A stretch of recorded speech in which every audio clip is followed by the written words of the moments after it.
29-шы сабақ. Жас уақытта көңіл гүл. Абай атаны тыңдайық. Жас кезде неге көңіл бөлу керек дейді?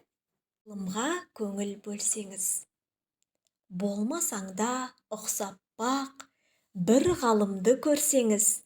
Ондай болмақ қайда деп, айтпа ғылым сүйсеңіз. Сізге ғылым кім берер, жанбай жатып сөнсеңіз. Дүниеде өзі, малды өзі, ғылымға көңіл бөлсеңіз.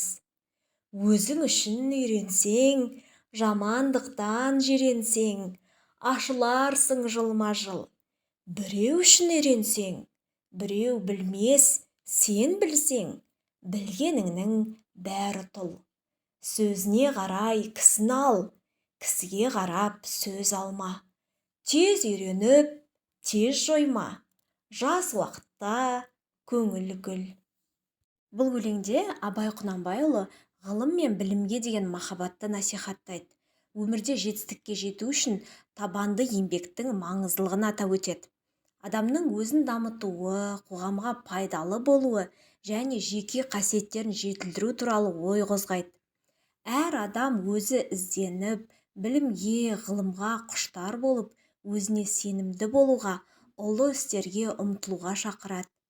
Ешқашан жалқаулық пен өзін төмен санауға жол бермеу керектігін ескертеді. Ғылымға адал еңбекпен ғана қол жеткізетінін ұғындырады.